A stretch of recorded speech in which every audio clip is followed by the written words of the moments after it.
more than CCA, Echo constituency MP. Made in Kanye Chiadada. Na constituency de Emuya Boko. And say, Bra, ye to a barrier, ye didn't kuduno. Ye National Executive Committee. One more to delegation there walk around.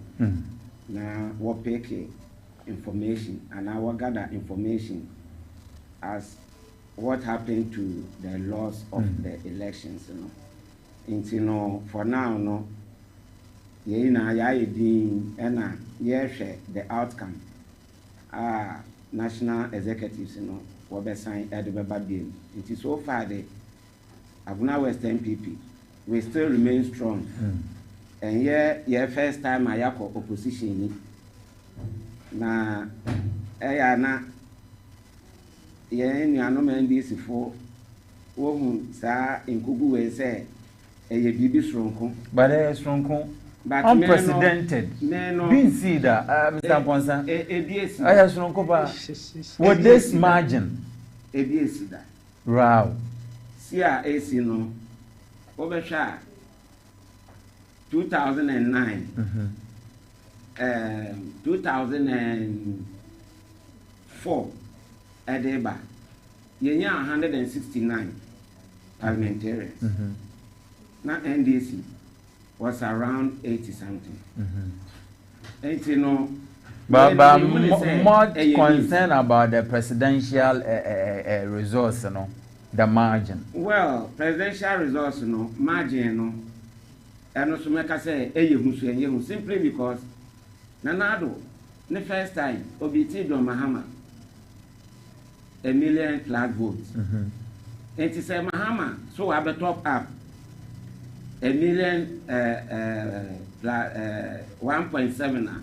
Niji say, and Shada ye will be asa. Maybe the side of me, okay.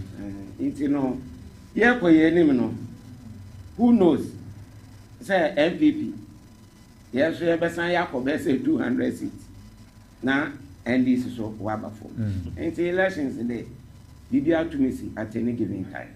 In Prempria, this inconsistency is the party we can there. Not the same members of Bakada and Yadam not. With this, are you ready for the battle ahead? Mobile trend is 2 million, 200 million votes here. Per what happened yesterday and aftermath of the oil budget. How ready are you there? Imagine our projecting about MPP.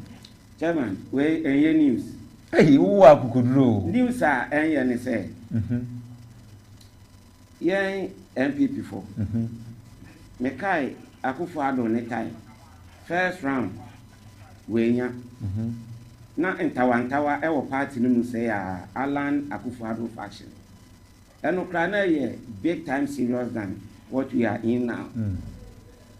Ye call ye ma do baby no. Yes, ake ye national chairman. Yes, ake ye general secretary. And so we went ahead to win the elections. And we know a normal in every political party. Nia SSA ye say yet nefie. It said yeah, Makano earlier on. Na yeshisha ye no ma ye. Na immediately to say ye best share no ma ye. Okay.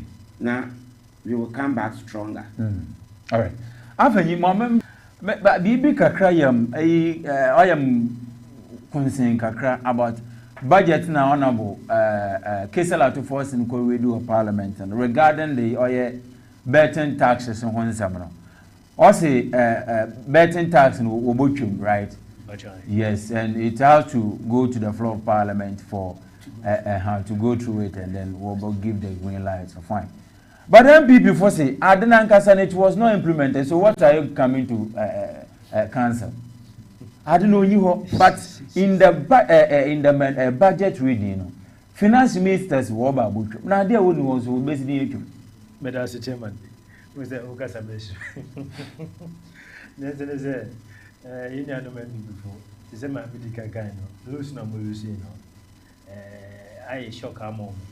No one say, margin at the yes, sir. Even though the news say, and this is going to win the election, but taken as a shock. So when you say 38%, since you almost claim 41. Yet they say, me now we say from 2021 about 2024, Ghana Ibiala are ultra-bet, especially Bebuna ultra-bet. No be hard better yet on the 10%. Chairman Sam came a guana said, I am. Me bet in the mean trebi mum, to mean to me, I mean June to me, mean trebi. Medase. When him say a chief one a pay, almost PH-1, Bebuna almost a pay, only in Jamaica. See, sir, and that Nasa propaganda na Omwa Bema no more. This is a Ghana for Omoni ABA. This is a Ghana for they are very discerning. Ubiani, Abufraba, and then what we could say betting tax, yield levy, COVID levy, the Nadi Danko Bufado, and a Nebawia, and a Moon Pussy from Ghanaians. See, Chairman, Nathan said, Nay, Apopobinaba, then Finance Minister, under. The Casanti, a force with an claim say. Betting or not, it was in the system. And it was implemented. Sure. It was implemented in 2021. Okay. When they won the second term of office. Yeah. Yes. So betting tax was there. Okay. Before we came. Right. And they know, but let me Abaneswa. Who said budget na era doctor to force in reading? Abema energy sonko. Ama discerning Ghanaians. Budget na was why Azam budget. O si dem ba ma hope the ma Ghanaians. Admo was why Azam budget. Unim. Nyamuke to say about 2024. They were claiming say Ghanaians are living better. Ghana food the economy was good. They are going to win the election. It's the same trend they are going. Obi no baka say Oma Miewu na was wada adechia na ego hu bibia na adesa de ego hu bibia obegwan yakọ nti propaganda. Ghanaians are taking the budget in good faith and for Ashanti regional omankasa almost strong good almost claim say almost strong good. People are very excited about the budget, right? About the budget, scrapping of the betting tax, the yield levy and the emission tax. Chairman, na NJ, Ashanti region, and Ghana. Let's go back the issue and let's forget Amianda because they don't know what they are saying. We will get to the issue. Where lies the inconsistency on the part of the MPP? Because Amin Adams, former finance minister, the betting tax was not implemented. But now let me read something to you from your communications director, Richard Ahiaba. NPP would have scrapped the betting tax if we had won the elections. The New Patriotic Party has stated that it would have scrapped 10% betting tax had it won the December 7, 2024 general elections. The director of communications for the New Patriotic Party MPP, Richard Ahiagba, stated that removing the tax was a key campaign promise of the party, that's MPP. We MPP would have been removing this tax if we had won the elections. We would have removed it. We want to remove it and we support them, that's NDC, to remove it. He said on Joy News Upfront on Wednesday, March 12. So where lies the inconsistency? You know me that say. I'm say answer na me baso no. The person me a little rebata kakra wo na me nya no kan. Komo na yen ja ase. We yen to. Na no ka bi say MPP for you to abani we ni 38%. Per what the Electoral Commission announced, right? No, is it not per what the Electoral Commissioner announced? Yeah, per what. Okay. Per what NDC announced? Because ye na no. NDC were Electoral Commission. That's a one work as a. Electoral Commission or the figure aba. Say I'm engaging this over Electoral Commission website, not 38% in the world. Wow. And to me pede, maybe sade, Mahama, when you percentage on country. On country man, some also will be so. I no problem. But I say, Mr. Philip, you know, Ghana Hana, Yamame.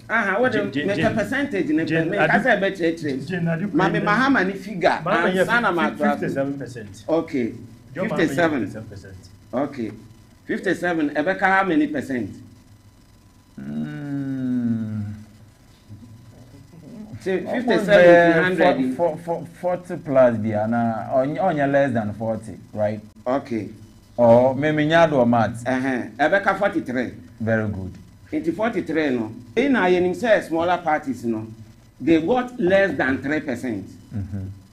Enti okotu fima, otu fi 44 no ma. Ebe ma wahe. 33% in a 44, right? Yes. 41, right? Thank you. So where lies the 38% they are talking about? But Mohammed's percentage still remains at 57. 57. You understand me? And you know, say, oh, monam, namo ka say, oh, MPP are 38. Yeah, 15 and Castle. But between 38 and 41, I mean, there is no any difference. It makes a difference. But it doesn't change the percentage of the president. That is the 57%.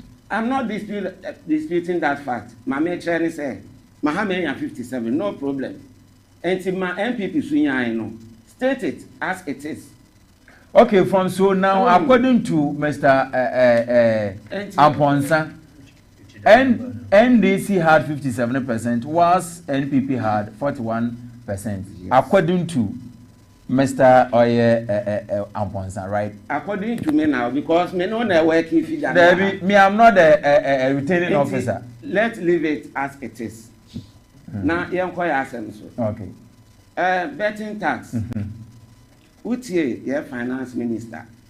Ne budget no be ready now. Where the just quick short one, the inconsistency. Amin Adam says it wasn't there. Party executive communication director Wabaka Sami Uku, I have the video here. Also, it was in assistance elsewhere, Nanado's regime. So, meaning the party Nanka said that was there, but where lies the minority in parliament claiming that it wasn't? It's a short response. Yes. I mean, Adam position now, Ojina says here, the words from the mouth of the finance minister. Atukese. Yes. Nasama, what kind of say? We 10% withholding tax from lotteries. So, from lotteries, and I obey into bracket betting tax. So he has stated two things here. The moment Obibaka Samnode into bracket, they not just say the person means the same thing, right? We have lotto but and betting. Meaning the insuraba, right? So me who take them back one, me will radio do another way na dead man. And they say obitro insuraba. Uwe na so the dead man or the soda. Ebiana obi sheda nyimi insuraba ni. But dead man is popular. To the movement dead man baba into bracket, meaning people will get to know who that insurer is. Okay, let me come in here. The attorney said, betting tax, woman, you're afraid to be betting. Betting, sports, and I say, obi ne program be na woko jina hona war betting. And your lottery. No, something that you stake. Yeah. Say what, man? MPP introduced the 10% withholding tax on lotteries. But which, not on betting. Not on betting. Well, not on betting. And withholding tax now, womoje ewo lottery nesuno. Even though they implemented it, but womoje. What am I saying? Betting will implement it. Will implement it. But one no. Excuse my language. Betting all right. Will implement it. What a betting tax. Any day I can stand on my authority. That's right. Say what a betting tax. But for finance minister, not some of the kind said, lottery 10% withholding tax. So right now, minority is demanding the finance minister to come back and clear that issue. Yen kase ade ayede abano. Yen kase yan famba. What any problem no say I don't know but why it wasn't there. It wasn't implemented. Walk around no. Oka say oba obeyi betting tax no from the betting tax okay. But finance minister ono beka withholding tax on lotteries. One can betting. And sana later or the betting no or the into your can betting. Or can betting. Very well. It won't be clear no say and your lotteries and your betting. We will come back again and defend it or support it. Wow, yeah, that's it. What the main question substantive issues no do na Mahama seeks international partnership to complete Agenda 111 hospital. Oyen somewhere or Mampani John Dramani Mahama witumena or the Abba. Na eshe or Mampani John Dramani Mahama ne State of the Nations addresser oko komaya ose Ghana behi sika 1.7 billion US dollars to complete the Agenda 111 oil project. But now the question we are asking is a fund or was allocated to oil finance the Agenda 111 oil project, you know. And then the second term no implement and 2021, right? That's the second term, no 2021 and or implement it be or to them, no. CCIAKC per John Dramani Mahama ne so na no ye no trede ba kumpo ni ho or operationalize in them people to market do yeah the nurses for na doctors who cook ho they won konko yidwuma see be said that those amount na okomo no or this is what John Dramani Mahama is calling for, say obeying international partnership private or institutions to come together na yeah. Memma by 15 minutes na yendi president ne partnership for Agenda 111 ne hon komo yo mini amedase me did say amembu bia no continue. That's right. Senior MPP ba power no na Akufo-Addo buy na blocks John Mahama okaso obesi 200 no otum si ni mu 29 out of the 200. MPP hereby you be complete 60 out of the remaining blocks in our honor. We completed 60 and then 15 was also earmarked for completion.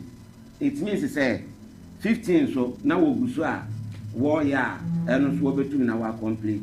So the 15 no kwa one you betum na ya complete 75.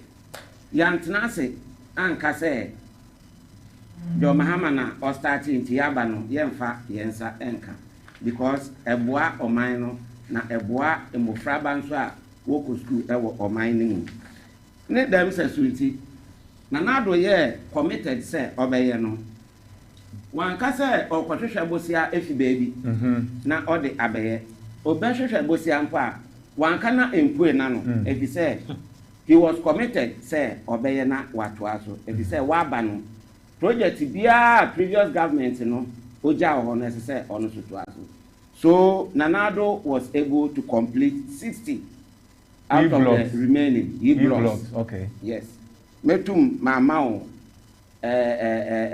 instances are producer work on it and get it for me. E-blocks completed and Nanado Dankwa Akufo-Addo get it for me. During the State of the Nation address abandia ube fisua ube call parliament nama uja wo bia no dia koto. And January 5th, 2017, John Mahama called parliament. Okoye no or the two parliamentarians we in say owie yi blocks no baako 73 this current president John Mahama also we 73 and Sami Denfi war communication officer ono so kwatena TV3 war program of friend key point on October 30th 2022 ono so war complete 50 and fact check Ghana and Media for West Africa Foundation woko get fund woko baby woko je won hwehwem no and na wo hu say project ni na no we complete 29 na mbom enye 73 and 50 fact check Ghana enu ndanchen Mahama oko to 2024 oko Central Regional House of Chiefs also okoka the same thing say o complete e-blocks no more than 73 so say and how many do you MPP know of said John Mahama ne pend no osie ko abo Samije mfi abo President Mahama nangasa aka fact check Ghana but mankasa so as NPP more fact and incident yeah fact and say o share oko then majority leader now minority leader Afeyo Markins ojina ho SKT categorically say MPP completed 60 projects of the e-blocks. That's Afeyo Markins. MPP completed or 60. NDC? MPP completed 60 and then NDC 29. He was emphatic. 29. Oko fact check Ghana says here, Ubehu say Bibia ewo. Now, Yambra the Agenda 111. Agenda 111 yeah. The man Penioka. Yeah. John Mahama on person ordinance saka project no. How? Simply because why should I say ordinary air international donors no.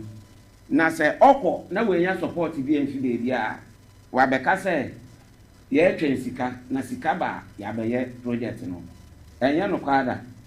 Wo project bi wo Ekunfi was a fisheries college. NDC time and was starting. Recently, John Mahama call no. What's your project? No, edu 95% completion. And you know, wababe to us. Only sika we try the Asha budget. No, say what the best project. 81 million Ghana cedis. 81 million. Project now edu 95% no. We have 81 million Ghana cedis to complete it. And Chedia and a mobile Bank of Ghana Sombo say, well, that beautiful edifice is one. Mose Sikani Swa Mankungwe woman pono a year 8 million no say BB $1.2 billion. Emma Monti did that. Project edu 95% na say munya 81 million Ghana cedis 81 million Ghana cedis what the ba ye a former here yesika semnuma yesika ketwa almost 810 billion ena what the ba be sa project no enti no say John Mahama o ka kire so ese say okohwehwe sika ana abusi afide di na o de ba enye no pada say opese or complete the project. Now, in any case, maybe. Okay. Or say, Akufo-Addo say, Agenda 111 no, your commission 3 operationalize. That's Anna Walker. But we didn't use the word operationalize. What can operationalize? HS I don't know. You ready? It's what. We told them say. We have completed 3 out of 111. And indeed, Kwabrami Nta Kando, Oko around no. Oko who say ya completed 3. Onalabeka say 3 nimpono, ya complete no. Road network and here papa, which was also not true. Until later, MPA over Ofori Krom, Agenda 111 ne ba kusiwa. Akando, Minister of Health, Okoho, Onusu Seti, Okoye, ni videos in the battle out. Niki di say munye bia. I can finish with that video. Emma, obie hu entra na NDC fuocha. They be an kasa NDC fo. They don't read that. I know what say. Ye assembly near car to also. Well, there is difference between completion and operationalize. And more they know, has it got to do with operationalized or completed? That is more it. Completely and more yeah, completely. Well, And I am telling you, say, Senka MPP were being say, Siala, and can see a woman more clearance here. What is a schedule? They have to employ them to those facilities. So, how many of the projects were completed before? 3. No doubt. 111. And you were able to complete 3. Yes. I was even coming to, meaning, say, can say, 3 no operationalized. 3 no completed. And it's just about kumpo and you operationalized. Completed nature. Say you can't word. You use the word completed at trading. The patrol brim kakra. But according to completed nature say yeah. It's here now buying for fraba na buying then so yeah. He has to make it operational. But my problem has to operate it. My problem has to do with the amount involved. Now I don't know 111 now you are saying say MPP will complete it just 3 in the space of 8 good years. 2021, so we have 4 years of your tenure. You were able to complete just 3. But according to President of the land, John Dramani Mahama, in his soon and not year, NPP completed just 1 of the Agenda 111 projects. So I am telling you, sir, it is not true. I am telling you, sir, it is not true. In any case, Oko says ya Oko way a France says ya no almost about 95%. We are when a France here Agenda 111 95% complete. Last Saturday, me kofa wo paint dine no. We are muntu mo car na monko ho. Wo paint dine no as I'm talking to you.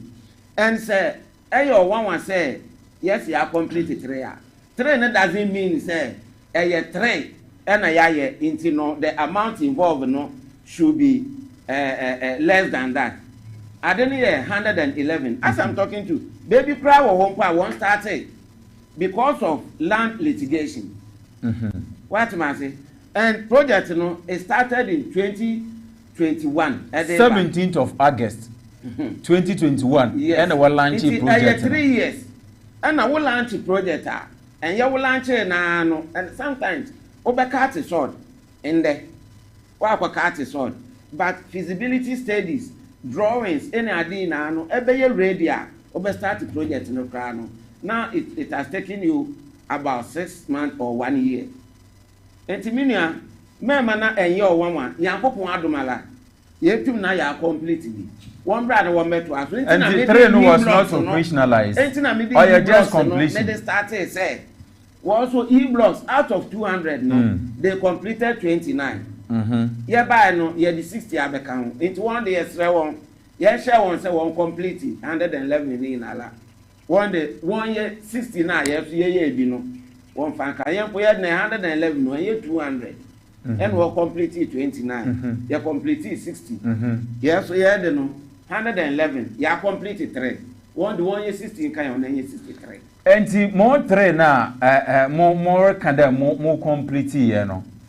Then no man more to me one commissioner, 1 you operationalize. Then aka ewo ho more da way other man.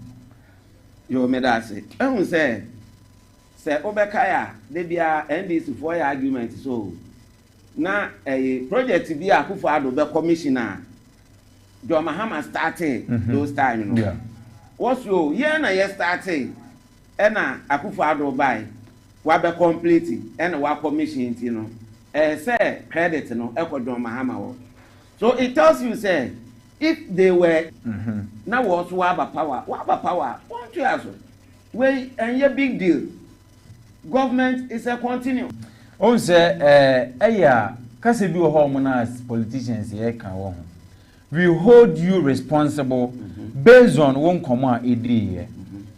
And Nana Danko Akufo, the former president of Ghana, only launched Ejumedi on the 17th of August 2021. He promised Ghanaians, he said, Obo used 18 good months.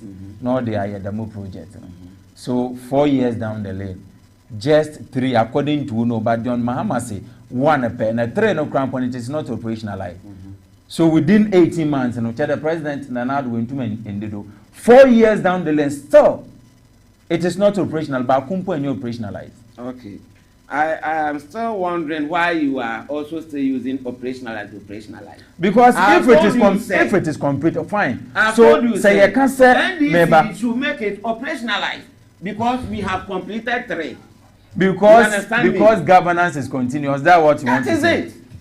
That is it. Because said John Mahama Oja project way to work. Now I'm fanning sanka.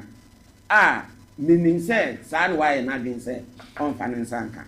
But he has made 1 or 2 steps. And according to state of neighbor state one Kosiki international help be out Okosiki when we are not on country obiala. But you know why? Boy and that's why you know why. President John Dramani Mahama during oil delivery in Sunano. Oma Ghana 40 years ago, sike nyo mind. Sike nyo mind mu. Oko apro na oko campaign. Message be na odekwa e ma Ghana photo abama na. Wo se ye ni sika, ye ho kire ye sika ni ye boto.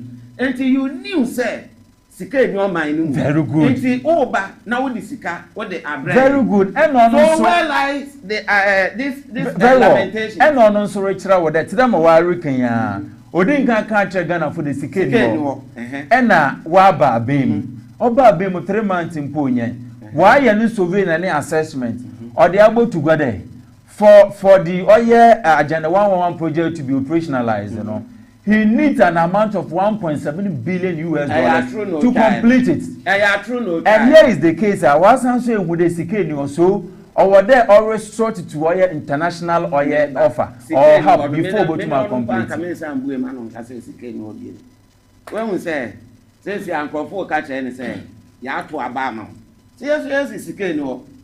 Enti ye ba na ye beto say sike no so ampa no. One point ba na sike no. Ye ba na sika be na o. Nam na worry me ka dompe no. Nam no hu bi. Na wacheche. Enti dompe na wa he. Nam na wacheche. Enti bi say NDC fo no eduwa no we bi sa no. Se me no wote. Na say o besram. Na ma aka atro so masa me ni hwi wo fie. Me sky na asa me ne di ban dia wo a. Wo ba na dwen be na wo trim. Esa wala ope we di ban na wo de ba. Ana ope we skade to bottom na wo de ba because already ma aka atro say sike no. Enti wo be fi aben mi no. Wo se Ghana fo yare enam na ma aka do. Me hu nam ko no. Enti so obe kire yen enam no. Enti say ya aba na ya be mu say ampa nam no so don't penny mpo na nda ho don't penny mpo ya meto. Okay. So when ade enti akoko ado yankoko ado mala ne modern mbo kakra onu so obetum wa abo no boy. Yeah, that's it. Na me de man no si no. Transition team Mahama wo ba ona akufo ado wo ye ya wo de bom. Wo ba no Dr. Nsiasare ona na oye head of the transition team on health. Wo ka tra wo say agenda 111 sika aka wodi bewie eye 1.4 billion. Your mama also ukosia nkrofo a na wo se 1.7 billion. Meanwhile no ade no why and pepepe na wodi ama. But where lies the 1.7? What Edward no esimam American if ameme a dan sini right missy dan. Epede missy wo dan medema wa right. Ebia mebe ye me budget. Say ebia Miami survey menhia iron rods be 10 menhia bia cement 100 menhia we per how am pede adwuma no kɔ no na ma kyerɛ adwuma no rande menhia the miski but o mebo why you drawings na ebia na afenyi wo ha mu no so ye dansini budget a odo ba ye de ama fie no run onye mede no onye pe oso obia na na ye o say why you create loot and share. That is why I told you say project mo aye must say aka 95%. Okay. Just 5% to complete. Afenyi yanko. Next munya 81 million Ghana cedis. Now opesa what say there. Afenyi yanko. My pastor the way see I have PH-ONETV 05497818830 text message and a WhatsApp message in the bottom na ede aba. Afenyi yentie o John Dramani Mahama, President of the Republic of Ghana, also order resort to our international partnership to complete the Agenda 111 hospital. Now, Obi Bakade, NPP abra wa be mu no tenama yen opinion can ram sponsor can us we complete 3 na baby crown no 95% complete and I just said the other areas and I say communities are wo see bi on so crown no say baby the 95% complete 50 and it's a buy no to me 8 dwuma to the me do them pempensu bia. Why do you still have to need 1.7 billion to complete it? And why do you then have to resort to an international partnership? Over 15 minutes, you come on. Chairman Medase, I'm not trying to insult Mr. Philip integrity, but a party and party and a reviewer, also review means council. They have a problem. Many a penny, Mr. Philip A. Casano, what can say maybe did say, Bikra or refer say minority leader, Affair market. Quick rebuttals on the e-block issue now, okay, before say ever cause a health issue. So, e-blocks, no, under John Mahama, no, young complete 29. We have my joy online.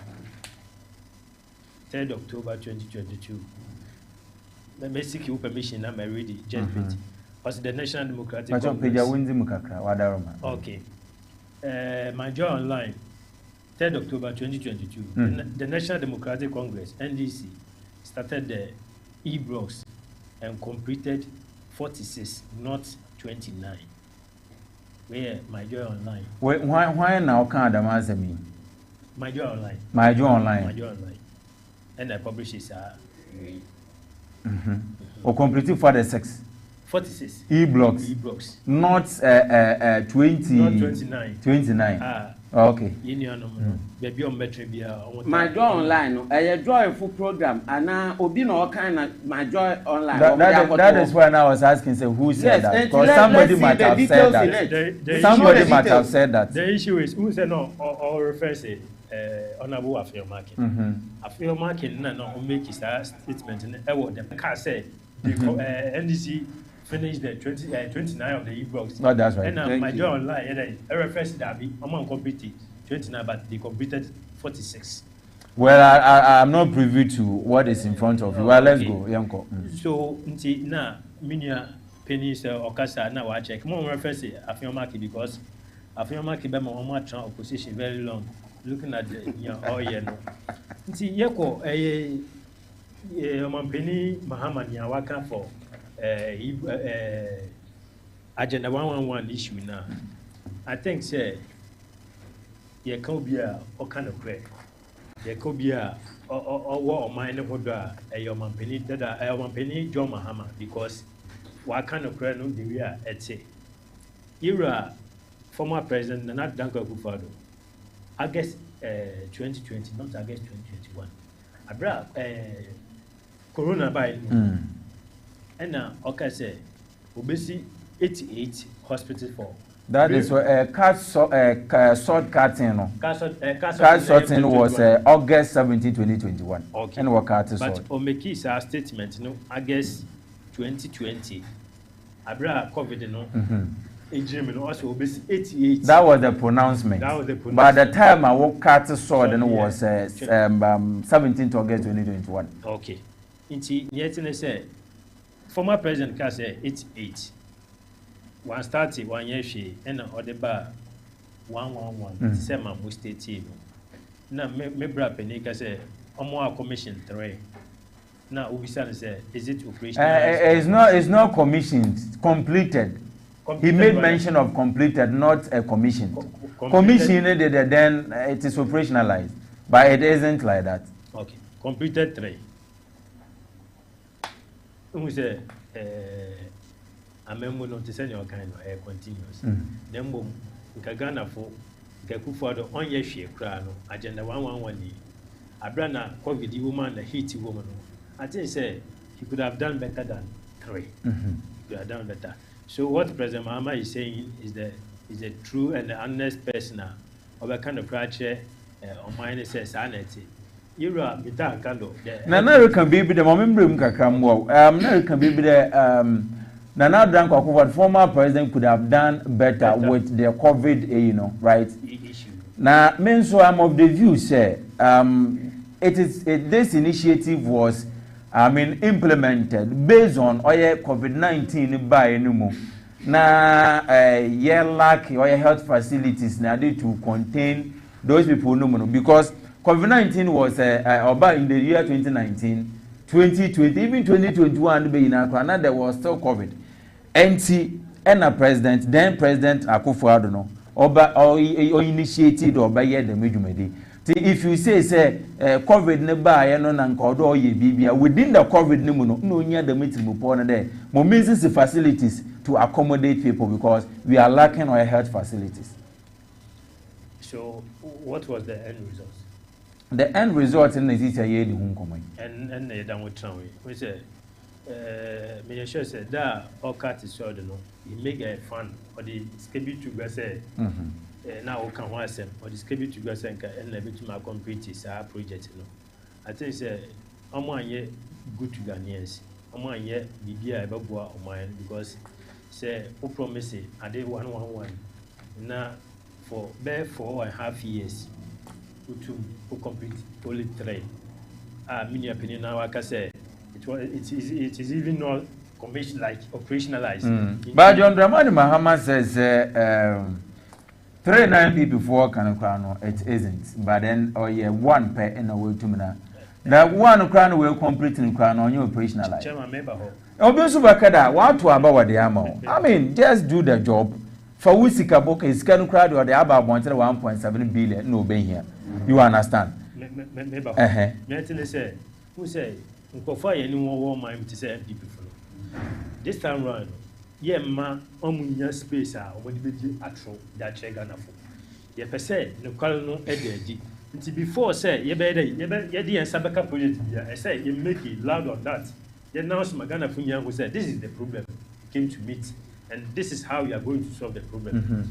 Until Mahaman Yoka, correct to say, Obama, Ghana Fubia, and a Ghana Indian who said, this is the issue at hand. So going forward, this and that and what we are going to do. Until Nyoka, I just say it is in a good faith. Also, it's not only say we are all seeking assistance from the international community. Then also in localized way, or best stress say in sorry now faith-based organizations now on partnership with the government. Well, regarding the Agenda 111, right? He said it when?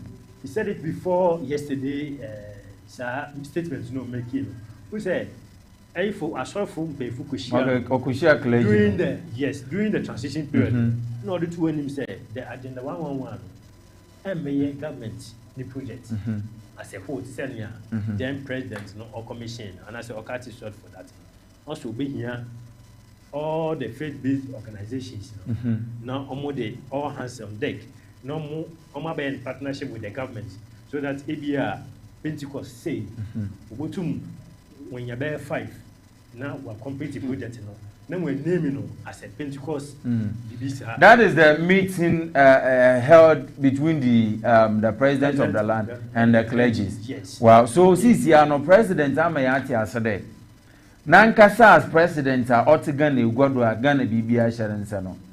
On to me Agenda 111 unless the clergies religious based or we know and sana will to know our company. Is that what the president want to tell us? The president want to say, sir. As it was done to the National Cathedral or Mampein and Nanado Danko Akufo-Addo, only seek support from the church any individual. So is that the way we should go? As far as president, government, own to individual. The issue is the truth of the matter is Sikaniho. Economy NDC buying Joma my battery, economy, Yebitum. Ye disca a baby for what to say be Agenda 111 project. To be effective, say Yebema, Sa project in ya Aquavi, and as Yebo completing. Getting assistance from the faith-based organizations, it won't be bad. And open we are why just to say whoever want to partnership with the government, the doors are open for them, so that we can complete the project for the nation. It's not being like say, we'll complete the project now. It will be like we say private schools, it's a presec, then type presec, not a private school, not a Presbyterian school. Okay. And our government, partnership with them. It's the same way he is trying to make the project to be completed. So there be and yet a buying what over to all this scan or the eye. He's open up, and that is the good way to go. Chairman Obisama for her way no sana etc. Sisiano. Per Barry Kemede mentioned Okoshia clergy, I didn't hear anything of that sort. That's before. But before them we neighbor. Yes. So meaning if assuming whether that makes sense, the clergy or the religious base leaking, if they fail to assist the president in undertaking this particular initiative, meaning that agenda 111 project, and also if that international partnership are we saying that the government can never try their best to complete the project the outgone government which we now initiating? Is that what we should take it? Chairman, that is not what President Mahama is saying. President Mahama is committed to complete the unfinished project Union started. But yet they say Mahama Yobia Obaka say Abia Mayewe na onye Oka oye, but or the no quarry a casafa any project. Yet they say he just open up. So whoever is ready, either the international community, either the Christian, the clergy, the faith-based organization, if they are ready to help the government to complete the project, why not? Okay. So, yes, so he's not saying he will not complete. He has made a statement saying all projects started under previous government. He will make sure that everything will be completed before his term of office and yes. Okay, Medasi, Mamma Cora, Philip Amponsa, memo 3 minutes of rebatas, ending como per ma unia kumai kanye, ending como 3 minutes of rebatas. Winia Medasi, say, my brother, Wafum Kanaka. President Mahama, when she are clergy, and can't someone say, on to me agenda 111. Ain't no, what be a for 5. Meeting now, what mention agenda 111.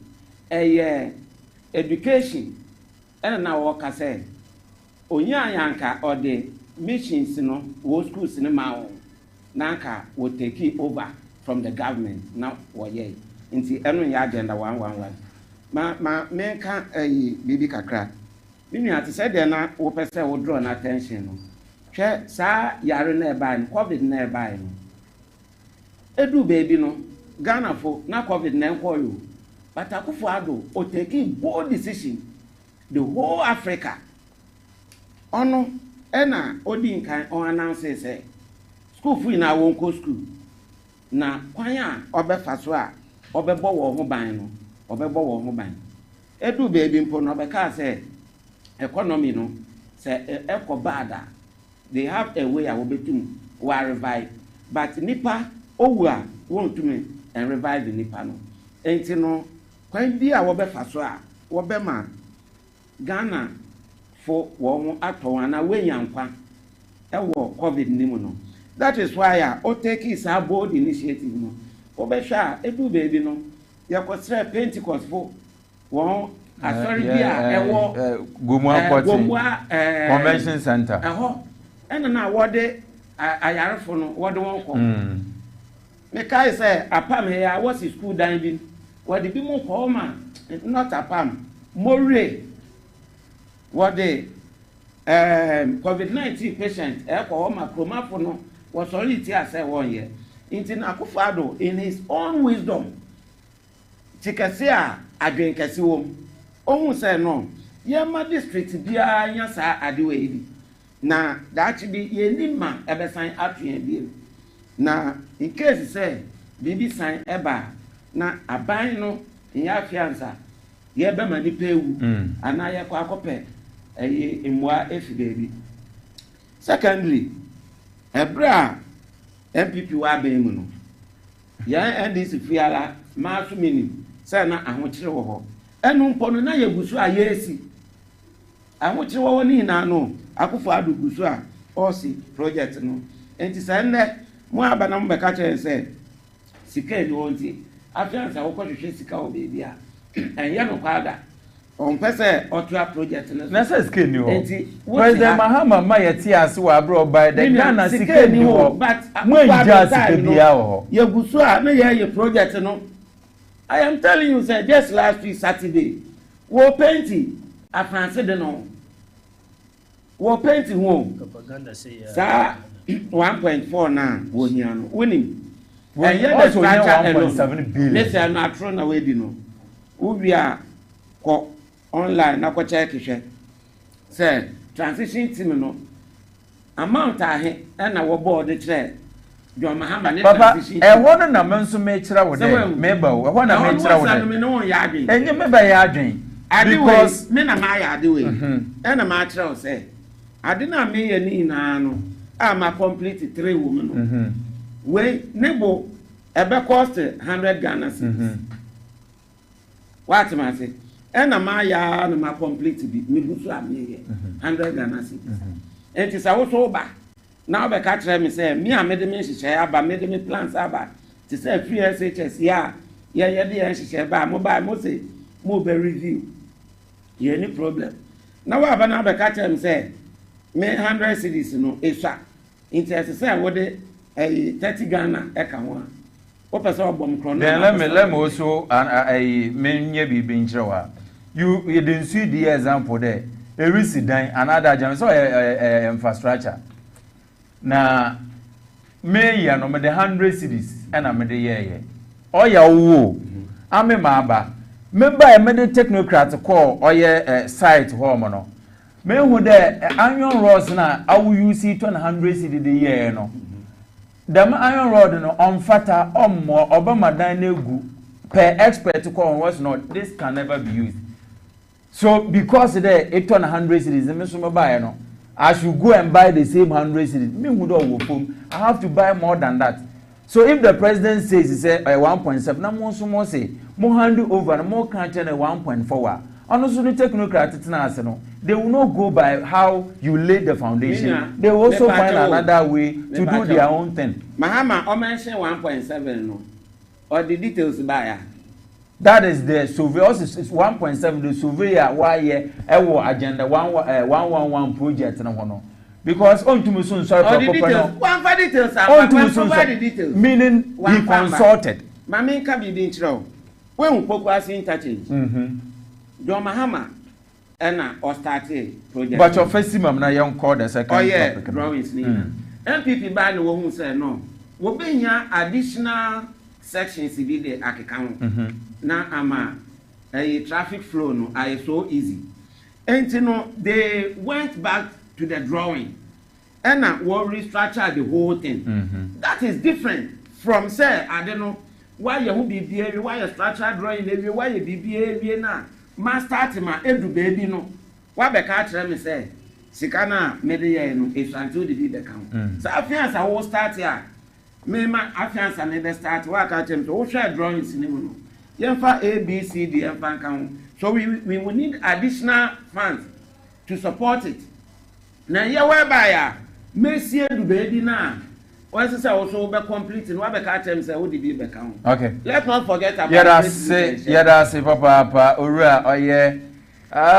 Philip Ampon, communications team member, Agona West, Oye NPP, Dynamo 18 minutes after 9. About to do message about 054 9781830 054 9781830 botumina do text message na WhatsApp ade afaho na yetumina ya kankan ya de kama na regarding agenda 111 breakdown in here president here the obesi 101 district hospitals regional hospitals also obesi 6 in newly created regions specialized hospitals no also obesi 2 psychiatric hospital Kumasi and Tamale and a redevelopment of Accra Psychiatric Hospital a handy way and a rehabilitation of Ifiam Kwanta Regional Hospital was secondary. So these are issues are all surround your agenda 111. So as we are asking, we be said there.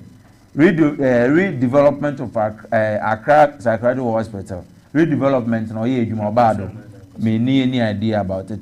2 psychiatric hospitals, Kumasi and Tamale. Okwesi then. Rehabilitation of Ifian Kwanta Regional Hospital were rehabilitated before Wolfie Power. So these are many questions Obi Botumina will be sir. And you move on to the next topic quickly. Now government to scrap double track system and expand free senior high school to private school. We and someone are buying or they are about to go. Mamisha Sifi or Afeni. This is what your government is saying. Say double track here, Oba and Bribia, other one cry home or for me school. Ubi better if you bear 3 months. Be more bear 2 months. Now I see a banner there. No say Oba. Oba Buchum. Nemum free SHS no nguno. Nemum Obeshimu Kinama. Schools are one share a banner cemetery and Cranko school, private schools so. Also free SHS and be a come. Memmo 10 minutes to deal with this issue now, Yanko. Chairman Medase, yeah, question. Yet, say, Company John Mahama, any NDC are buying, they are committed to Ghanaian education system. To wash it near Omakana. Mina unya in program FAC, the free senior high policy. I think the double track system. Green, white, and Sawe na Yinyamukuma Omokono. Na and Yadia Ebabua the way Omokono because we go to my school be less than 2 months. Be 1 month, 2 weeks. Now why say why they 1 month going Abefi. We share my Obisa because only Tama, be school. Omutum better fee 2 months, 3 months. Ninia a Emma education system no and I say Emma more formal education no. And koye inti a laudable statement buying up oye and in budget no or parliament in budget now through the finance minister no will commit a fund for the free senior higher. We make sure say fund no able boss all the free senior high policy framework and able home bra e bin na odin kan ka say agenda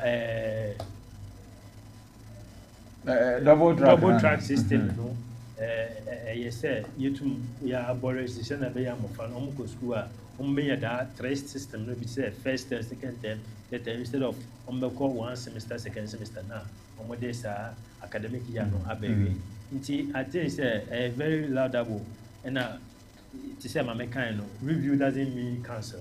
Review means say we a policy now we ko anima Omangasa, I don't introduce our policy. No, Omaka say in 7 years' time they will review it. I didn't know, sir, at that time, and on a review, it's a 9-year council. But John Mahama and NDC started said when they come back to power in 2024, no, they will review it, and then they started saying to the extent that the then President Akufo-Addo, he says what he understands review means cancellation. Is that what the president said? The then President Anado or kind of review near cancellation? President Akufo-Addo make that statement. Say review. Review means on what review as no. Review means cancellation. No. So you mean there are differences and between the oil cancellation and then the review? I know president is very for somebody to be a president.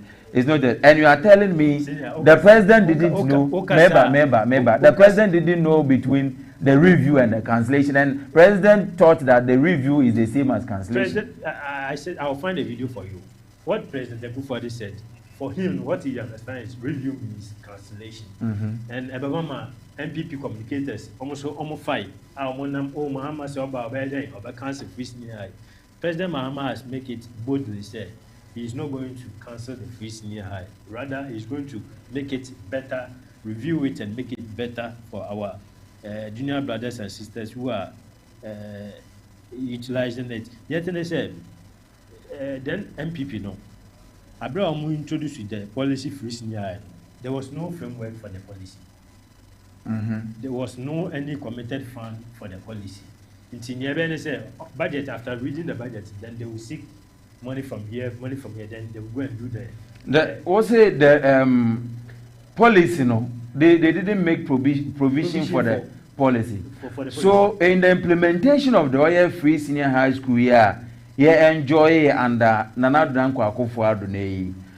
I stand to be correct. I mean, maybe I use my word actually. If I am not convinced with it, I use alleged or I stand to be corrected.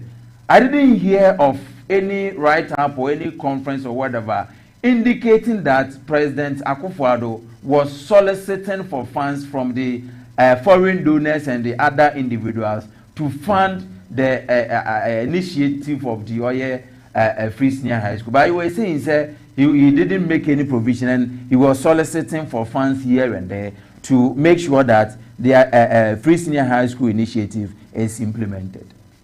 Chairman, may I say, President Akufo-Addo and the NPP are buying that time. There was no committed fund. Almost 2 or 3 this current government, John Mahama government, budget, parliament, or the budget out was this fund is solely going to the Free Senior High policy. That's what I'm trying to say.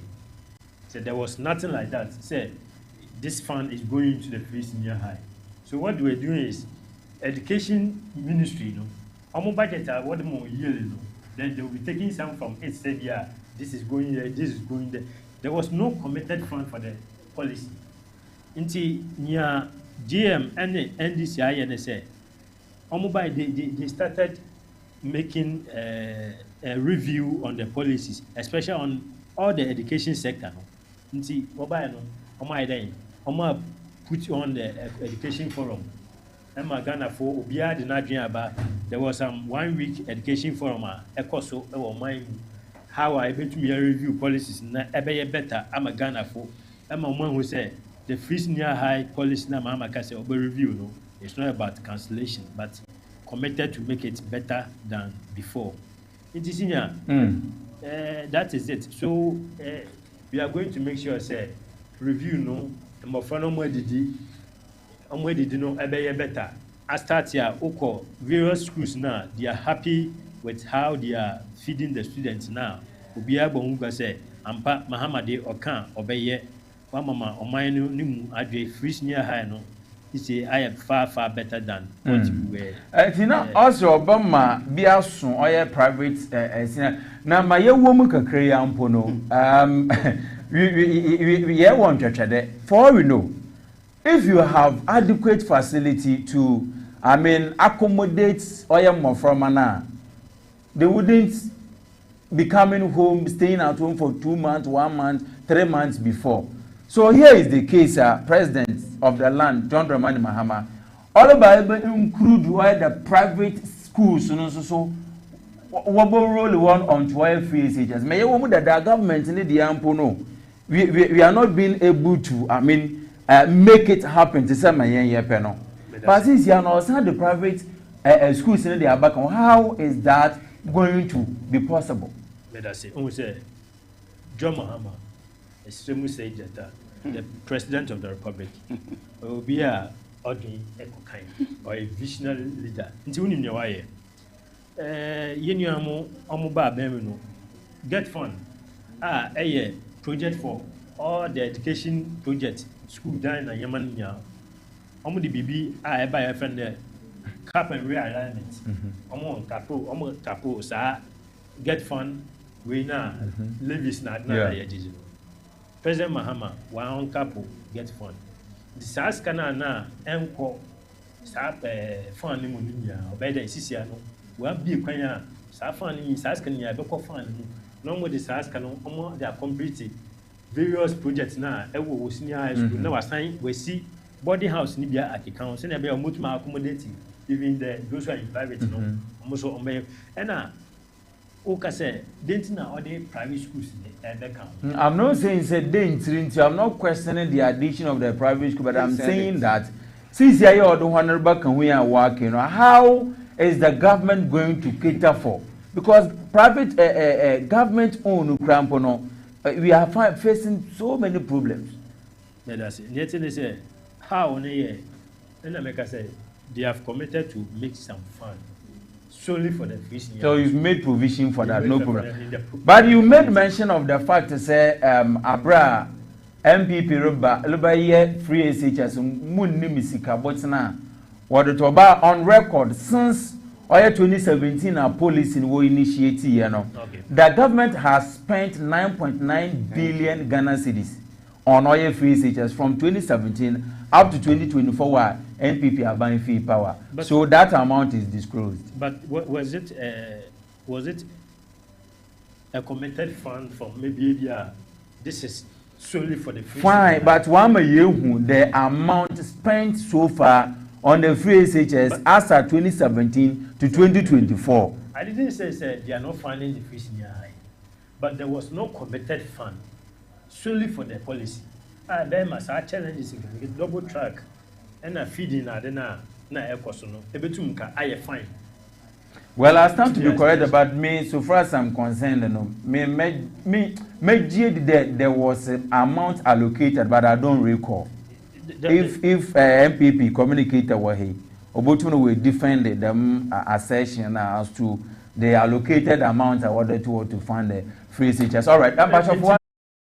When the minister says what the private schools in what they can want, the expenses, the budgetary of the government will increase. Yes. Because it's banana why you want them students, you know, right? That is the government schools, you know.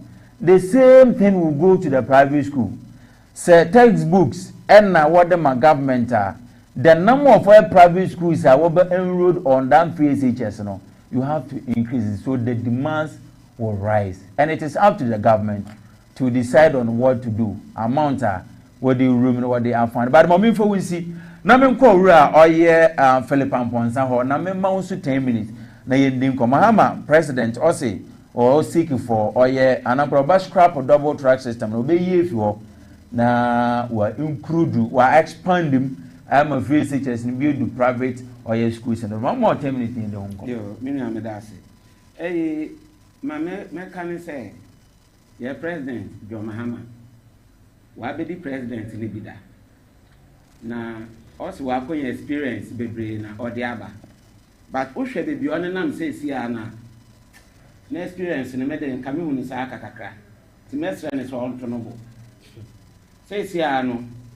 Only campaign a platform to be. Say so to Jubilee House and a obu or mine. Share Yankasa says ya no sisi ho. Oba banwa ko promise private schools. Say oba roll wo na do abeka free SHS.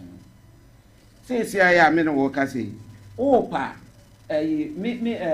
mission churches no. Opa won chewo say nka won meje wo schools nepo na won koye enti na private schools na wo kan say wo de won ba be kan no na sika ben e na wo kofa na de aba be ye me komani me no time MPP started free SHS de biam ka say na nado tikese a adwen kese ewom minua hwe na illiteracy rate we Ghana ha no na edos me ankasa metna Accra New Town for almost 5 years na ebo eyumri be 9 na wo be hwe enipa wo fifi ye ntabakem ha wo koton kube na no wo keka ho a wo nya baby nda ma wodeda abonten a esu ta wo beko na okobrane o hye robem na ode roba akekere no ho ti se banchi a wasihye wo kotokum ina odem me na eye yen illiteracy issues enti akofo ado hu say nipa bebre ti fi a won ko school enti free SHS no ye be ye school ye school ye start na ye start ya kwan biala ye be fa so a ye be ma free SHS no be ko nanim ye be fa so before that no na wa ko interviews bebre emi we bisa question ya de bisa me brede say the source of funding away one oka say they use oil money na yeah they are fund free SHS and indeed also most of the funds na bana free oil sikana ye yan because oka say oil na abano ya aduma chede yankopon de ache Ghana Interest say awufu biala anaga na ni biala or benefit bi.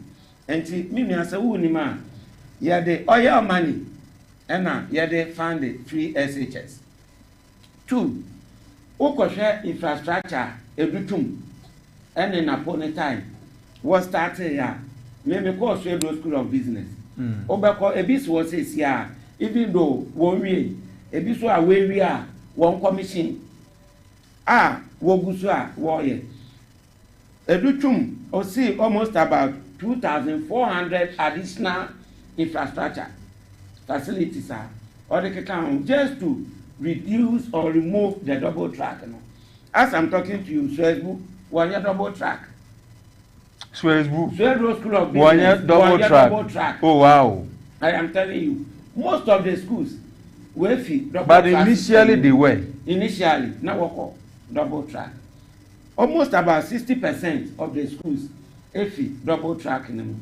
And he said, your mama say, obey efi double track them. And your news on yet na Ghana food. But still now, there are double tracks. There are double track. Schools ni gwa. Oh no, so about we all be efi. Koyanku, why a double track? They are why a double track. And he said, what's over ya? And ya di dia anywhere what's over there. But you can ask yourself, say, how many of the schools in a way if you double track? The majority of them still in double track. It's never true. Are you sure? It's never true. Next time I made a percentage at the bro. And then I'm doing can say it's almost about 60%. And I make catch up. Now made the schools in also ever barbecue. Schools are in order. Even Ashanti region, say most of the schools are not in double track. Well, ain't you know, say, Mahama, say, obey double track if you are a year news. 2, private schools now also are the one the county. A campaign promise. What campaign promise is saying?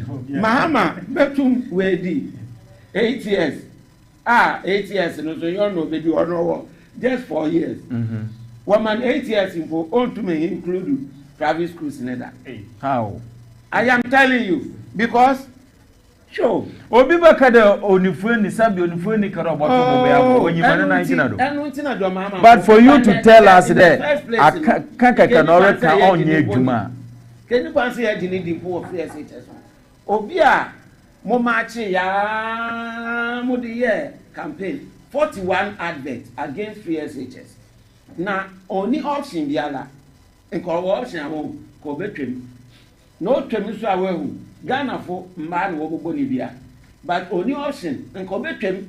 I am telling you say we hwade enti no onankasa no sa private schools no say say wa ata wa anko na wo hwe no so for us we make a pronouncement to one there wa comment na to the other private schools. I am telling you say on you say anytime catch so on to no bono. NDC told you say free SHS and you can't implement it and you did it, right? You implemented it. Thank you. So honestly of the private schools, but why are you doubting him? Private schools obi a wo say ukuta 1.9 billion on say free SHS no. Also on funny na question. One can on fan also on funny na question. On funny na question. Na me wo me mpo no uyi bi afim. Na e dan ye na afa we twa ho say wo san di bi be kan. Uni number of private schools aye wo Ghana. A wo don obekwa akoka ho. Okọ campaign no, o say ya mu free wo ba. Obe ma headmasters niska wakota ponchi, wakoton kokọ. O say the Jerome wine back. O say the. O say. Wana say. Honorable President Mahama, say President Mahama. Okọ campaign no. Minia unyi ndi a ame me ya research basa me ya dia betro say ya na o say obe my headmaster niska say ya ponche a na wakoto say yo dwan a na wakoto na enkola no wa enjoy na free SHS no eduane a wodi no ne krama impo on this side. Well, I'm not privy to what you are saying. Yes, you are not privy. Google. Say Orekada appointed no, for that one. Next time, no. My bro. So far as I'm concerned, so far as the show is concerned, we are not privy to what you are saying. Martin. All research. Martin. My name's so, share says yeah. Your mama, or catch a chef, yes, it's no one. Oh, to me, can't tell you, yes, can you? Ah, oh, no, so obey, also obey. Oh, yes, can you? Missy, and no more than a moon, I won't. I have cropped the drone. Oh, the can't quote babe Nagana for Becano. Mobile, Moato, 16 committees. Committees are my young Pamba, 16 and 2 cabinet committees. One because our campaign a manifesto now we are. Oh, by no, they are not to change. And now, what's a committee way? Yeah, you say, what's a committee way? Yeah, you say, for one minimum. And you know, committees, you know, one and the one metro are there. Okay. It is a, also obey double track if you are. Yamana Kwaba, only if you na say, Eno, any na yenim, say, ever boy, into only if you na on fat private schools in the so, and family account. It's the expert to say, budget to empire will read call the man basic. The person may say, I got some more dance feeling. Well, Mahama, why should I allocate it? 242 million Ghana cedis. Wa allocate is Canada, wa shada, wa allocate is ka. Wa shada na order ko. On what basis? Central Bank in order. So why are stronghold? Oh, come on. Into order ko. That's one here there will be MPP NDC. Oh, mini atiemi. She Kantamanto. E ho so na say. Sika na what share budget ni mu. Very well. Mama nko oye afenyi ho. Memo 2 minutes 3 minutes of rebatters. Yanko. Neyi keke na wa sheda na.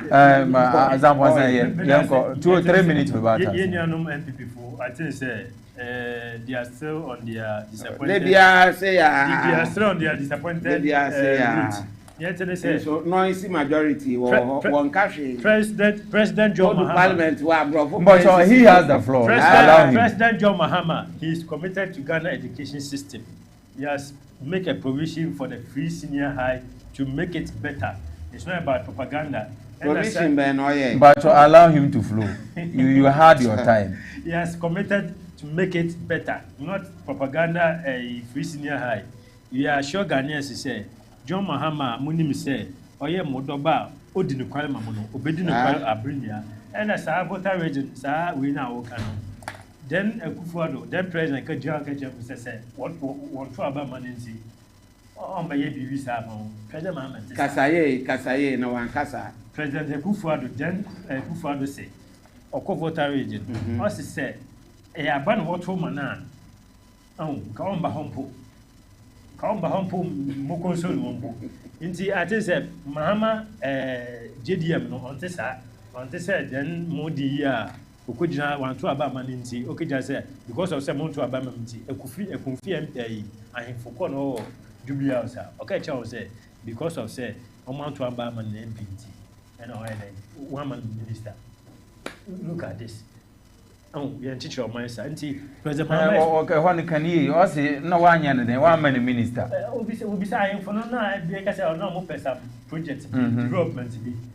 Because it wasn't a development actually. They went there with Koko and who asking for the autopsy report of the death of former President Ivan Satamios. Only to know confirm him for no call President Akufo-Addo. Involved with development issues. No, they didn't raise and here Crown and Central we were saying say I him free to make code do first have we could share Oman Penina. Aberdeen one phone to Juman call no walk or autopsy report. So they went there basically for the oil autopsy report. Yeah, sure. So I'm confessing. And medicinal President Mahama is very committed and is visionary. He will make sure that the free senior will be better than what we are witnessing now. See, many propaganda and lose no losing into Omanama. Now, more can you move? Ghana for Entunguna, Onya Reshimo, Abaya, NDC, Abe Muna, Bibia Bay, fine our free senior high. I'm the ramp on Saraka. The lines will be put on the screen very soon, and I will try about it. But the ramp on Saraka, you ask something, say, did they make any provision or something for free SHS? Yes. Any other, how it's going to be funded and all that. But he explained, say, oil, Montpellier or the oil, scanner, not the Bayewe. So let me ask you, if you know it, fine. If you don't know it, well, let's move on. How is this double track here? President can all be if you now I include the private schools, where is the fund going to?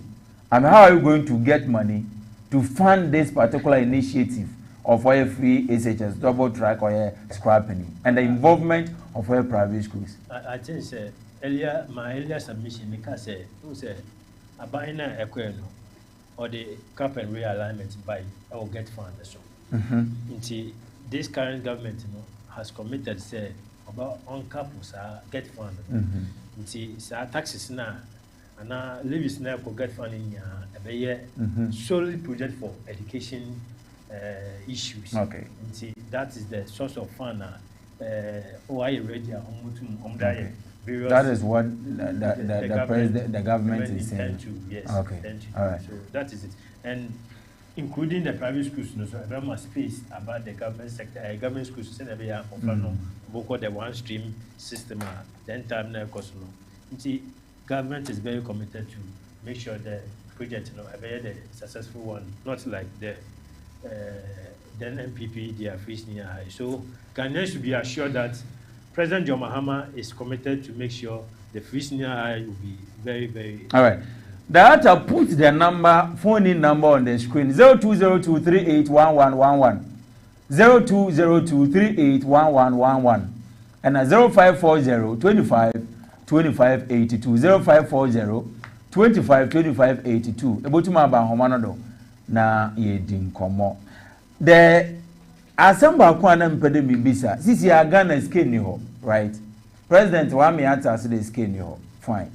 Yes, so you Ghana ya for you generating any revenue, through tax and all that. Sisi ya government always scrap e-levy, always scrap betting tax, emission levy, and other oil levies. How I'm even imagining and thinking of how the government is going to get money in funding all various projects of the economy. And then you question, I mean, sir. I question. But you have phone lines now to me, able to my joining on the line now. One said, "Why didn't try Abba show you?" So the lines are activated. Me are not quick with this issue. Nathan said, "Sir, how you are going to get a fund?" All right, but so I have my first call on the line. Hello, good morning. Oh, well, it's okay. All right. 0202381111, 0202381111, and 0540252582, 0540252582. Young. Send American. I buy best spread the tax net. Make sure say taxes, especially the informal sector. Because if it's an electrician, now obey electrical work, we say there's no tax, say but there's going to be a system. It will be like electronic payment. So through that, there will be some deduction. Is it different from e-levy? That's not, not solely on specific on e-levy, but there is going to be some spread of tax net. The revenue the government. But if that is what the government is planning doing with regards to revenue generation, then Obi Bakande, I say robbing Peter to pay Paul, because taxes have been a more scrap. I think about 5 taxes. Yeah, 5 2. Another chairman. And one they are still disappointed in their lives. There are some more kind. It also still disappointed. Ghanaians know better that they abolish emission levy. They abolish what more they abolish betting tax. So say what is doing here? I gave you more government no, you make sure say cut down the expenditure. Then the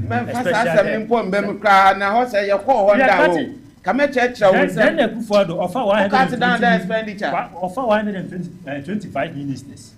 or 120 ministers. But that you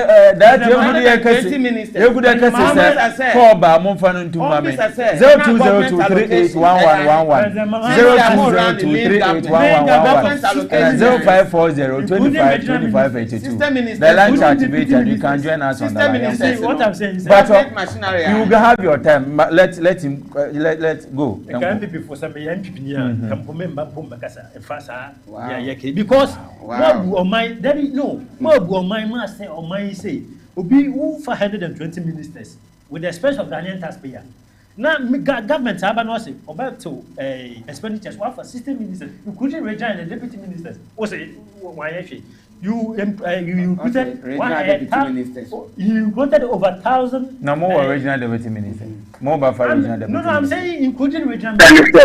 I'm not saying deputy minister. Hello, hello. Good morning. Morning. Good morning. Morning. Good morning. About how didn't baby every piano play? But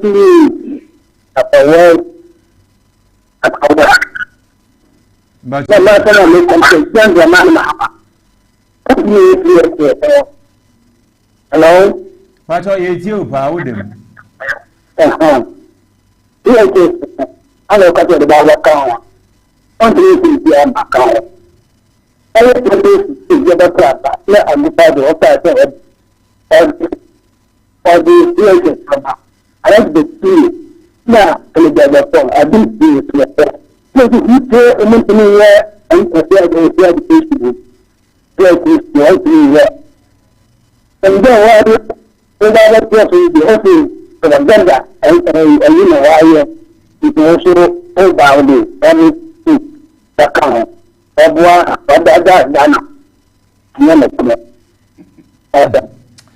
Papa Medasi, I'm sorry to me about line on was 0202381111 0202381111 and 0540252582 0540252582. About my about Homano now said the wagon share Abaka and Koma Yed in the no pay. One and all from seconds. More conclude seconds. What cut down expenditure by government machinery. More way more abankesi. Then MPP they were about more than 1,000. Now we have 100 presidential staffers. What cut down expenditure. Then 120 ministers. There were 60 ministers, including regional and even the various deputy ministers in your system. So I hope you bring your staff fund. Now they are supporting the viable policies like the free senior and introduction of the abolition of the double track system. Okay. All right, but that's around percent you. Quick one. Share me budget no. Yankasa me forward the PDF amount. Now we starting. Now we come. No budget there here. Budget allocation of funds now. Allocation of funds. Well, budget here. Good morning. I'm about Kasa chairman straight away, sir. Hello. Hello. Didn't baby afraid. Hello. But how didn't baby afraid you pay? Me the Clement make a free Western region. All right. But it's you one. If I tell, and then I'm MPP for the Sebi. O mine number born for one maybe dia. Me 2016-2017. President Mahama MI fertilizer free e wo ha o de buy an MPP for Kanta say MPP for buy and me na say one bag of fat no I hire 700 cities. E bi mpo ba wo farmers no kura yin ya bi e na yato. E na ne yato so e ma andi sika say o de that PH no enya di be twam no na MPP for e Kanta say untwam. And then baby o de o man yedru o buy 2 months. Inti ye bo man panyin na ba so eni ni nyima fa o pese o de ma o man. Ya da ma senso ni mu nyima pa mu. Yanso yadasi ewo oye Western region 0202381111 0202381111 and 0540252582 yanko zamaza manugu asema America so chede bi am catch say John President Mahama oye smart na Ghana for so we need that hobasa this time around mamemfo du ahomano dombra. Hello, good morning. Good morning. Pacho we didn't be every piano pay. But I found Samalacha, Mekasasi, Western Region. Half a sini. Oh, half a sini. On parle de. I'm not a boko. Madame Yamnas, ye dear one of mine. That's right. The all say, the entity new aircano, we would be a hawker. Because Wamaya, Wamaya, because only this American, we throw one with you. Nipa or Baba Yada Papa, and we will. Yeah, nobody number ye. Yeah, my Asmia, and I'm not a good idea if you get him. And I'm going to scam up and the accounting. Only the I'm a President Papa Wabano. And my name is Papa Legima and Family. Now come on, Canon. Yes, that's all the way from where I seen for half a sini and Zemaland. Also, but to now join 0202381111 0540252582. Yeah, last caller, yeah, or Casa say. Okay, uncle. Or Casa say, okay, or Ning say, as I'm talking to, we freeze employment. Only where you living. But I ban about wanting to debunk that assertion that there hasn't been. Debunk, Master. Maybe catch row, okay? One page 478. Page 478.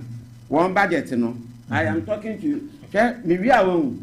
Maybe a one of the actual. We freeze the employment.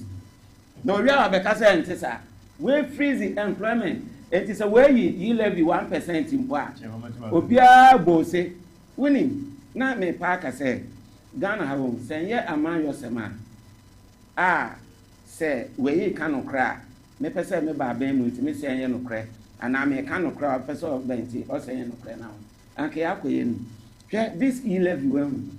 Say, we no one solentia. And can never buy in Cababuao. What the Amton or dear you know. We won't eat that, but what their campaign promise. No, he live in. You live, you know. But the same he live. Abra, Dr. Large Mahmoud Bamiaroko campaign. I can't do diligence, Ben, and more you introduce them. I am telling you, sir, Dr. Baumia, he was not in support of E-Levy. As a head of economic management. Master, actually, recently, John Mahama appointment, oh yeah, we are. I said, don't get as if I to intend for me to make the Bible. Misunderstanding always exists in politics. What am I saying? Ain't you know? Let's speak to the facts. I am telling you the facts. I'm telling you the facts. Fake news is also. When we say, but your face, my memory. More lean government. Lean government, you know. More government machinery expenditure, no. 291 billion. Meanwhile, no, bloated government and American use 250 billion. So what are you talking about? Was it a bloated government or not? You were saying no, there's a bloated government, no. Be honest. What I said? No, be honest. What I said? Yafa. Just be honest. No. 1,000 presidential staff. Mr. Philip. More for 100. Mr. Philip. Now 100. Who use 291 billion? Now you offer 1,000, no, or use 250 billion. Why not deceiving you? Mr. Philip, just be honest to yourself. I am telling you. Was your government a bloated government or not? When I walk, so you don't know. When I walk, so let appointment. Okay, let me admit. Let me admit, say a bloated government.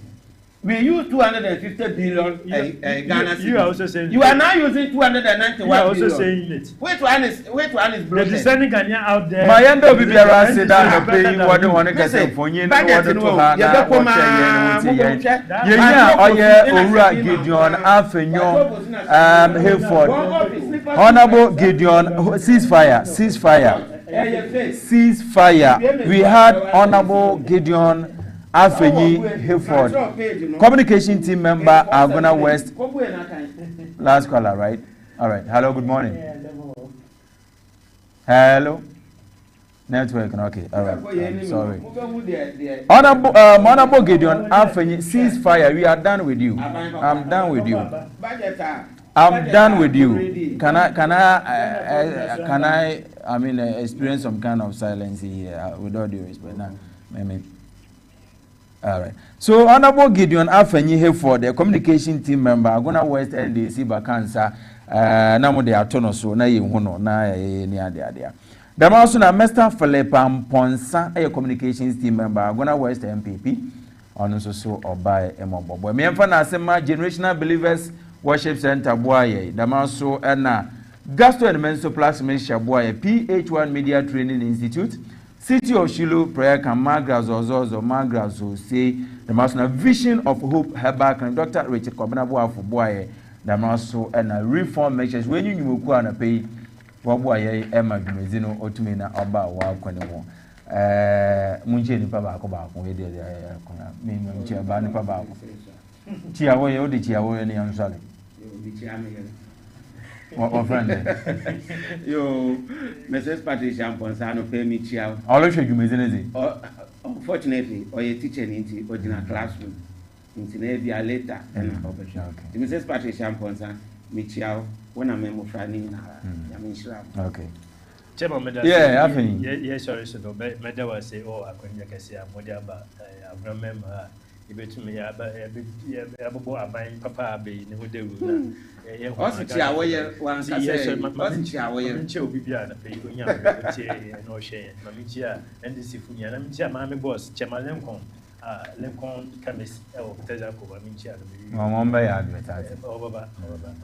Where they am taxing you to do that one and Casano. Henuma Bonyade. Mate. From Yabamo, dear. Chia wife name calling worries our girl at Chiano. Meanwhile, dear, they are about battery. What did you own in our wearing to meet you? You could feel Antokana Boko.